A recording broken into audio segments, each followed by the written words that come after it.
네, 여러분 안녕하십니까. 본격 밀리터리 팟캐스트 밀떡 시작하겠습니다. 반갑습니다. 고현준입니다. 안녕하세요. 박찬준입니다. 안녕하세요. 놀러온 남자 정명섭 작가입니다. 네, 별일 없으셨습니까? 네, 놀러 오느라고 저는 괜찮았습니다. 세상이 뒤숭숭하더라고요. 자, 우크라이나 전쟁 이야기를 또 해봐야 될 텐데, 흔히 말하는 이제 도감청 상황이 생긴 이후에 우크라이나 전쟁의 전황도 영향을 분명히 받겠죠? 네, 드러나는 것만 얘기 드리면 우선 우크라이나의 총공세가 지연되고 있다는 거는 좀 감지가 되는 것 같습니다. 그게 뭔가 예정됐던 스케줄이 있었는데도 그럴 거예요. 5월 초 이렇게 봤는데 좀 밀리는 것 같고요. 그거에 따라서 꼭 그런 영향인지는 모르지만 서방권의 그 전차 지원도 조금씩 더 딜레이되고 있는 것 같습니다. 이게 전반적으로 서로 이제 좀 뭐랄까 눈치 보고 있다? 그러니까 마지막 한타 싸움이 남은 거죠. 누가 봐도 이번에 공세가 우크라이나 쪽에 이제 공세가 이어질 차례고, 이 공세가 일정한 성과를 거두지 못하면 장담하지만 이제부터는 평화 협상 얘기가 반드시 나올 거예요.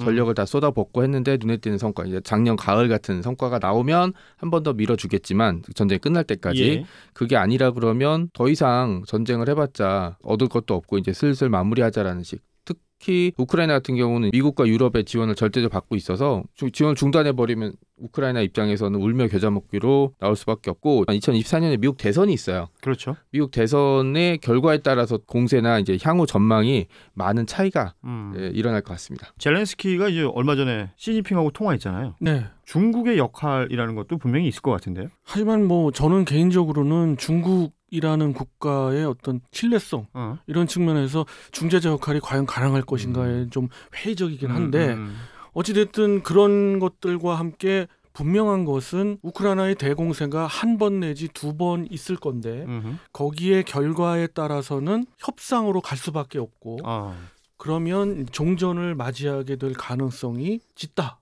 이렇게 볼 수밖에 없습니다. 그럼 전선이 쳐져 있는 장소나 이런 것들도 바뀔 가능성이 있을까요? 현재로서는 이게 냉각된 상태, 그러니까 바흐무트에서 계속 대치하고 서로 이제 전력을 지금 이제 진공관처럼 이렇게 빨아들이고 있는 그러니까 상태거든요. 어느 누구도 이제 섣불리 못 들어가고 있는 상황인 것이고. 그렇죠. 한쪽은 공세를 위한 시기를 늦추고 있고 있는 거고. 또 러시아로서는 이제 공세 종말점에 다다른 지 오래고 이제 계속해서 본인들이 공세는 취할 수 있지만 그 힘의 역량이라는 게 떨어지기 때문에 한계가 분명히 있는 거죠. 그래서 바흐무트에서도 좀만 더 밀어붙이면은 바흐무트를 완전 점령할 것 같은데도 불구하고 아직도 그들이 바흐무트는 점령했다고 오래전에 선언했지만 그렇죠. 전투는 계속되고 있고 그런 상황입니다. 그렇기 때문에 양쪽에서의 어떤 그 전선에 대한 변화는 있겠지만은 2주가 지난 지금 시점에서 그런 많은 변화들은 없습니다. 다만 조금 유의미하다고나 할까? 그런 변화 중에 하나는 남부 지역에서 드네프르강을 도하해가지고 우크라이나군이 교두보를 점령하고 있는 것들, 이런 것들은 그렇죠. 좀 보입니다. 예상 밖이었던 게 이 드니프르강이 굉장히 넓고 특히 하류로 갈수록 폭이 넓기 때문에 거의 바다 수준이죠. 거기는. 도하 장비가 없는 우크라이나군이 그쪽으로 공세를 하지 못할 거다라는 게 일반적인 평가였고, 기습적으로 도하한 적은 있지만 그냥 강을 건너가서 공격 목표물을 타격하고 이제 퇴각하는 방식을 계속 반복했거든요. 지금 교두보를 확보했고 그다음에 교두보를 놓치지 않고 있다는 얘기는 여기서 뭔가 이게 양동 작전의 한 카드건 아니면 여기서 주력을 해서 밀고 나가건 좀 관심 있게 지켜봐야 될 지점이라고 생각하고 있습니다.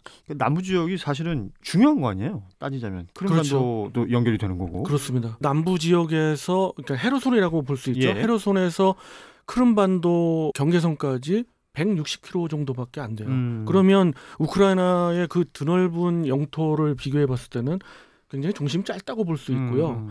그렇게 볼 때 남부 지역을 어떤 그 전략 목표 내지는 공격 목표로 삼는다면은 크림반도도 점령이 가능하지 않을까. 재점령이죠. 그렇게 되면 이제 러시아도 가만히 있을 리 만무하고. 러시아는 당연히 이제 계속 현 상태 유지하면서 협상을 진행해서 여기서 그냥 끝 하는 게 가장 원하는 목표라고 할 수 있죠. 근데 우크라이나가 크림반도를 밀고 들어간다. 그럼 지금은 이제 크림반도를 러시아의 점령하에 있으니까 맞습니다. 그곳에 있는 병력이나 전력만으로 러시아가 응대할 수 있느냐. 응대할 수 있느냐는 저는 이제 조금 회의적으로 보는데 우선 3중의 방어망을 치기 위해서 계속해서 크림반도의 방어선을 구축하고 있어요. 거기에는 장비 투입 이전에 일단 병력 투입도 지금 어려운 상황인데 진지 구축을 하고 있거든요. 진지 구축을. 예. 그걸 3중으로 치고 있는데 그렇다는 얘기는 이제 러시아도 최후 저항소인 크림반도를 생각할 수밖에 없다. 이런 얘기거든요. 그렇게 본다고 했을 때 우크라이나전의 양상이 어디까지 갈지 궁금해집니다. 그러니까 뭐 평화협정 얘기를 하셨지만 이게 평화협정으로 간다는 건 이제 뭐 마무리 수순 이렇게 봐도 되는 거 아니에요? 한국 전쟁이 70년 만에 재현되는 거죠. 그렇죠. 그러니까 한국전도 사실은 협상하는 기간이 더 길었던 거 아니에요? 어떻게 보면 긴 3년 그렇죠. 동안에 51년 이후 51, 52, 그러니까요. 53년까지는 협상인 거죠. 우리가 이제 뭐 전쟁했다, 뭐 어디 전투 얘기할 때 고지전을 제외하고 네. 생각해보면 전부 1950년 이야기예요. 53년 7월에 휴전 있기 전까지는 이 국지전을 제외하고 고지전을 제외하고 맞습니다. 생각해보면 저기서는 협상하고 있고 여기서는 전투하고 있고 근데 이게 우크라이나에서도 이런 비슷한 현상이 벌어질 수도 있다. 두 번의 공세만 남았다라고 저는 단언 드릴 수가 있습니다. 공세를 두 번으로 보는 제 근거는 그만큼 우크라이나 역량도 총 공세를 두 번 할 여력 외에는 정말 없다. 뭐 더 큰 변화, 예를 들어 서방에서 더 큰 지원이 있기 전에는 어려운데 서방의 지원이라는 것도 한계가 있는 거죠. 러시아가 핵카드를 만지작거리고 있는 상황에서 분명 그 서방권도 한계는 있습니다. 이제는 뭘 봐야 돼요? 이렇게 되면 이 정도 상황을 지금 얘기해 주셨잖아요. 점점 우크라이나 전쟁 관련된 보도가 기성 언론이 잘 안 나와요. 이제는 사람이 많이 죽거나 점령지를 많이 차지했거나 그러니까요. 뭐 탱크가 수백 대 부서지거나 이런 뉴스가 나올 때 그런 얘기보다 이제 협상이 들어가기 시작했다. 전쟁이 교착 상태다. 그리고 저도 보고 이제 바흐무트에서 나온 뉴스 상당수는 이제 시가전이니까 사람들이 계속 죽거나 다치고 고통스러워하는 장면이 나오기 때문에 그게 대부분 이제 병사들이나 전력들이 아니라 민간인들일 경우들이 더 많다 보니까 그렇죠. 그리고 막 부서진 시내 막 널브러진 시신들 이런 거는 우크라이나군이건 러시아군이건 이제 다들 그럼요. 예. 이제 보는 걸 좀 힘들어하는 부분이고 하반기에 집중해서 봐야 될 지점이라면 이제 우크라이나 공세가 이제 어느 시점에서 시작되느냐 타이밍. 네. 예. 그 타이밍 그리고 그 결과물에 따라서 제가 보기에도 전체를 다 탈환하는 건 이제 점점 어려워지고 있는 상황이고요. 이제 어느 지역을 먼저 우선적으로 탈환하겠느냐는 우크라이나와 지원해주는 국가 간의 협상이 이제 결과물이겠죠. 이제 서방권은 아마 크림반도 쪽을 더 원할 것 같고 우크라이나 쪽도 그쪽이라면 자포리자에서 교두보를 확보한 게 버리는 카드나 교란용 카드가 아닐 가능성이 높아지고 있다. 어차피 공세는 5월 달이나 6월 달에 한 번 있어요. 아주 더운 여름 있기 전에는 나와야 되니까 그때 이제 주공이 어느 방향으로 가고 거기서 나온 성과가 어느 정도냐에 따라서 이후에 나올 러시아가 협상장에 나올 때 어디까지 놓을 생각을 하느냐 이게 좀 관건이 될 것 같습니다. 그러니까 이게 예측이 가능한 거 지금 두 번의 총공세가 남았을 것이다. 뭐 여러 가지 얘기를 하지만 여기에 그 뉴스에 계속 나오고 있는 155mm 우리 포탄 어떤 역할을 할 것 같습니까? 그게 이제 키죠. 원래 그 이야기가 나온 거는 우크라이나 총공세의 두 번 그리고 계속되는 뭐 우크라이나의 공격이든 방어든 우크라이나 입장에서 봤을 때의 소요 탄약이 어느 정도 수반되느냐를 탄종에 따라서 계속 분석을 하고 있는데 지난번 미국 쪽에서의 어떤 오픈된 자료에 의해서도 나오지만은 통상 100만 발을 봅니다. 100만 발을 어떻게 조달할 거냐. 우크라이나 자체의 어떤 일종의 수십만 발이 있을 거고요. 그 외에는 EU에서 자체 조달을 해야 된다는 게 EU 국가들의 이익이 대변된 입장이죠. 그걸 이야기하는 게 이제 튀르키예입니다. 튀르키예가 포탄 양이 많으니까 튀르키예가 지원을 해라. 그런 이야기가 있는데 거기에서 이제 변수가 튀르키예가 잘 협조가 안 될 것 같다는 거죠. 아무리 EU 국가지만. 그러면 EU의 의견이 좀 양분되고 있어요. 예. 동유럽 국가와 이제 서유럽 국가의 미묘한 변화가 좀 있는데 동유럽 국가는 EU의 한정에서 우리가 100만 발을 조달할 필요가 없다. 어차피 EU 국가 내에서 이것을 조달할 수 있는 능력이 있는 국가들은 한정돼 있거나 좀 제한적이다. 그렇다면은 서방권에서 조달할 수 있는 국가 대한민국을 꼽는 거죠. 그래서 대한민국의 150mm 포탄에 대한 소요가 이슈가 되고 있는 거예요. 그렇게 된 이슈 중에 하나는 대한민국이 그만큼 풍산이라는 세계에서 알아주는 포탄 생산 업체가 있기 때문에 생산량으로 따졌을 때 1위를 찍은 경우가 상당히 많거든요. 풍산이. 예. 지금 현재도 공식적으로 대충 이야기해도 포탄 생산량이 풍산이 1위다. 라고 얘기하고 있죠. 지금 아마 정신없이 찍고 있을 거예요. 우리는 지금 네. 모르지만 그 풍사는 바쁠 거고. 그렇죠. 결과적으로는 이제 유럽, 그러니까 EU 국가들 간의 어떤 헤게모니도 있을 테고 이익관계도 있을 테고. 그럼요. 그러면 이제 우리의 선택이나 우리의 결정도 굉장히 중요한 역할을 할 텐데. 뭐 아시는 것처럼 한미 정상회담 이후에 관련된 언급들이 있었다고는 하나 구체적으로 뭐 탁탁탁 나오는 건 없기 때문에요. 이런 거는 언급이 되면 안 되죠. 그러니까요. 예. 네. 결국은 결과를 봐야 알 수 있는 그런 상황이 되겠네요. 그러니까 가장 좋은 거는 당연히 우리도 도와야죠. 하지만 지금까지 우리가 지켜온 기조가 있잖아요. 전쟁이 끝난다고 러시아가 완전히 갈갈이 찢어 그냥 없어질 건 아니기 때문에 그 밀어내는 방식으로 이제 포탄을 주고 거기 있는 포탄을 우크라이나에 공급해주는 방식 정도라면 이제 어느 정도 타협이 가능한데 이거를 지금 갑자기 우리가 나서서 직접 지원이 그렇죠. 된다면 그렇게 되는 거는 뭐 다른 미국이나 EU 국가에서는 쌍수를 들고 환영하겠지만 뭐 러시아 입장을 또 생각 안 할 수도 없는 거고. 그렇습니다. 그 방법적인 측면에서 묘수를 좀 찾아야겠죠. 그래요. 그리고 우리도 우리 입장에 국제 정세의 흐름이 있기 때문에 우리의 이익이 최대한 되는 그럼요. 그런 결정을 해야 된다. 이렇게 보고 있고요. 뭐 댓글에서 많은 청취자분들이 우려하는 분들도 많아요. 근데 뭐 30만 발, 50만 발 하는 이야기가 한꺼번에 이루어지는 것들이 전혀 아니고요. 그렇게 될 수도 없고요. 예. 그리고 또 우리의 탄약 체계, 보급 체계 이런 것들을 전반적으로 팩트를 알고 계시면 좀 더 오해의 소지는 사라지지 않을까 그러니까 싶어요. 그 근간이라는 게 그런 거예요. 우리가 가지고 있는 걸 그만큼 많이 줘버리면 정작 우리한테는 뭐 없는 거 아니냐. 그렇죠. 그런 우려죠. 그러니까 예. 우리 누가 밀고 들어오면 어떡하냐 그때. 음. 이 걱정에 있어서 지금 박찬준 의원께서 말씀하신 내용을 참고하시면 좋겠다. 탄약창이라고 하는 그렇죠. 흔히 이야기하는 이런 부대가 대한민국 단일 부대 중에서 지역을 넓게 차지하고 있는 그렇죠. 부대예요. 제가 탄약창 출신이잖아요. 그렇죠. 네. 제가 11탄약창 출신인데요. 그럼 10개가 넘는 거 아닌가요? 그렇지는 9개 있어요. 9개. 정확하게 오. 알고 계시네요. 왜냐하면 그 탄약창을 제가 이제 11탄약창을 줄여서 11창이라 그래요. 네. 그러니까 뭐 1탄약창을 1창이라 그러겠죠. 그렇죠. 근데 4창하고 4창 10창을 빼요. 그렇죠. 그 어. 발음도 있고 부대 단대호가 안 좋은 기억들이 있기 때문에 대한민국 육군의 경우 단대호가 4를 갖다 피하고 있습니다. 그렇죠. 예. 그래서 근데 10은 왜 피하는지 알겠죠? 네, 어. 그렇죠. 발음하기 너무 어려워. 그렇죠. 아무튼 그래요. 제가 11탄약창 출신이라 이건 너무 잘 알기 때문에. 근데 이제 뭐 부대 출신 분들도 흔히 그럽니다. 당신의 부대 앞을 지나가도 정말 친한 지인 아니면은 여기 뭐 X 탄약창이 있어 이런 얘기 안 하거든요. 그만큼 중요한 위치를 차지하고 있고 현대전에서도 그렇고 과거의 전쟁에서도 그렇고 지금 당장 우크라이나전을 봐도 보급 기지 특히 탄약이 그렇죠. 집적돼 있는 기지는 굉장히 중요하잖아요. 그럼요. 거기에 최고의 단위 부대가 탄약창이거든요. 그래서 탄약창에서 또 군단 탄약 집적소로 또 가고 군단 탄약 집적소에서 각 사단별 또 단위 부대별로 계속해서 탄약이 공급이 되고 있고요. 그게 저희가 했던 훈련 내용이거든요. 네, 그렇습니다.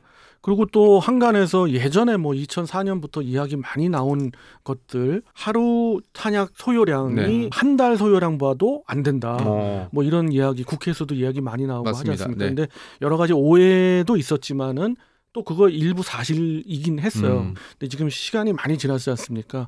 지금은 우리의 보급에 대한 중요도 이런 것이 굉장히 인식이 넓게 퍼져 있기 때문에 그렇게 우려하실 정도는 아니고요. 풍산이 계속해서 라인이 돌아갈 정도의 재고를 유지해야 되지 않습니까? 그렇죠. 네. 그런 탄약 관리 중요하고요. 탄약에 계속해서 쌓아놓게 되면 무슨 문제가 생기겠습니까? 결국은 노후되고 그러지 불발탄 않습니까? 나오죠. 아무리 항원항습 시설이 잘 돼 있다 하더라도 거기에도 이제 관리 비용이 들 테고. 그렇습니다. 네. 그래서 일부 탄약을 소비를 좀 해야 그렇죠. 됩니다. 그래서 실탄 사격을 하지 않습니까? 그렇죠. 그래서 그런 것들을 다 감안해서 하고 지금 우크라이나 갑자기 탄소비 그러니까 옛날 생각이 너무 많이 나요. 그러게요. 그러네요. 네. 맞아. 탄약창 그렇죠. 출신이었던 거 이제 기억이 나네요. 네. 아무튼 어떻게 보면 이 탄약 문제도 그렇고 서방 측에서 이제 전차 지원 조금 딜레이되고 있긴 하지만 그리고 우크라이나에서 계속 달라고 했던 게 이제 전투기 F-16을 달라. 그러면 우리가 전쟁에서 이길 수 있다라고 얘기하고 있지만 그 적극적이란 미국조차 한 1년 6개월 걸려. 이렇게 얘기하면서 이제 발을 뺀 상태이라서 이 미묘한 균형이 어떻게 부서질까가 관건이 될 것 같습니다. 이게 뭐 참 복잡한 것 같은데 생각해 보면 외교 판에 있어서의 각 국가의 가장 최우선 가치는 자국의 이익이잖아요. 맞습니다. 그러니까 미국도 마찬가지고 그럼요. 우리도 그 부분에 있어서 주목할 필요는 있을 것 같아요. 이게 맞습니다. 뭔가 최근에 이제 외교 정세를 분석하시는 분들이 우리가 얻는 게 뭐야? 그렇죠. 라는 얘기를 굉장히 많이 하시는데 이런 부분들이 또 뉴스의 주요 포인트가 되지 않을까라는 생각도 들고요. 자, 우크라이나전 어찌됐건 대공세가 남아있는 상황이기 때문에 지금은 뭐랄까 약간 홀드 상태? 뭐 이렇게 인지하면 좋을 것 같고 대공세가 남아있는 상황이고 대공세의 타이밍은 언제가 될 것이며 또 대공세가 이루어진다면 어떤 형태의 대공세가 될 것이냐 뭐 이런 것들이 관심사가 될 것 같고 그냥 끝으로 짧게 요 얘기 좀 해볼게요. 그러니까 20세기 들어서 있었던 뭐 전 세계적인 주목받는 전쟁들이 몇 개 있었잖아요. 그렇죠. 뭐 2차 대전, 베트남전, 뭐 최근에 이제 뭐 중동 등등등 해가지고 걸프전도 있었고요. 네. 그러니까 그런 전쟁들에 비해서 지금 현재 우크라이나전이 다른 점 혹은 뭐 일종의 기술적으로 진일보한 점 이런 것들 또 한 가지씩만 좀 꼽아보자면 어떤 게 있을까요? 일단 전 드론. 드론. 얼마 전에 러시아가 공개한 영상 보니까 드론에다가 RPG 탄두를 붙여서 이렇게 극방화 폭격처럼 해버리더라고요. 기존에는 박격포탄이나 수류탄 위에서 떨어뜨리니까 바람의 영향을 받을 수가 있었거든요. 근데 2차 대전 극방화 폭격기처럼 탄두를 떨어뜨리니까 정확도는 더 높아지고 그다음에 수류탄이나 박격포탄보다는 RPG 탄두가 훨씬 관통력이나 파괴력이 좋기 때문에 타격을 더 줄 수 있는. 말하자면 이제 공중이지만 더 가까운 곳 가서 직격 그렇죠. 타격을 해버릴 수 있다. 그다음에 또 바이락타르 대표되는 이제 무인기들이 이제 전장을 지배하는 형태 이런 것들이 앞으로 우리도 좀 주목해야 되고 21세기 중반의 전쟁터의 풍경을 바꿔놓을 그림이 될 것 같습니다. 박영께서는 어떠십니까? 저는 좀 거시적으로 일단 말씀드릴게요. 각 분야별로 너무도 할 얘기가 많거든요. 우크라이나전에서 드러난 것들, 우리가 반면교사를 삼아야 될 것들 너무 많은데 딱 하나만 꼽자면 일단 저는 자주국방입니다. 뭐니 해도. 우크라이나를 봐도 그렇고요. EU를 봐도 그렇습니다. 우크라이나전이 발생하고 나서의 문제 엄청나지 않습니까? 그것이 그런 문제가 발생하지 않게 하기 위해서는 평소에 자주국방을 하지 않았기 때문 아닌가. 그게 가장 중요하다고 보고요. 우리는 첫째도 자주국방, 둘째도 자주국방은 반드시 이루어야 된다. 이 상황이 어떻게 되든. 그리고 군비 축소라는 것도 그래요. 자국의 어떤 방위 산업까지 완전히 그 인프라를 갖다가 망가뜨리면서까지 군비 축소를 한다는 건 아무리 세계가 바뀌고 하더라도 뭐 서로 돕는 것처럼 보일지라도 전혀 그게 아닌 거예요. 그렇기 때문에 자주국방, 특히 우리 동북아를 보면 더 그렇죠. 그럼요. 그러니까 이 부분에 있어서는 우리가 제일 중요하게 생각해야 되지 않나 이렇게 생각합니다. 자주국방 참 와닿는 얘기입니다. 전 세계 군사력 몇 위 뭐 이런 얘기들 많이 하는데 이게 뭐 순위 올라가는 게 뭐가 중요하겠습니까? 결국 우리를 지킬 수 있느냐. 맞습니다. 네. 이거 굉장히 중요한 포인트인 것 같습니다. 자, 우크라이나 전쟁 상황을 한번 쭉 얘기해봤는데 다음 이 시간 되면 또 저희가 어떤 변화 상황이 있으면 또 얘기할 수 있을 것 같다는 생각이 들고요. 끝으로 11탄약창에서 근무했던 전우 여러분 보고 싶습니다. 전우 여러분 구독과 좋아요 알람 설정 부탁드리겠습니다. 이거예요. 내가 하고 싶은 말은. 자, 그리고 내 밑으로는 다 해. 꽤 많이 해야 되겠네요. 전역하시 좀 오래돼갖고. 기억도 잘 안 나요, 사실은. 그리고 제가 정훈병과였기 때문에 어디 가서도 대접을 못 받습니다. 근데 중요한 병과였는데 탄약창의 그 병력이 좀 적기 때문에 적죠. 예. 그래서 더 많은 분이 구독, 좋아요 눌러야 됩니다. 탄약창이 적어서 부대원들께 굉장히 끈끈해요. 중대가 그쵸. 좀 다르다 하더라도 아저씨들도 많이 알고 네네.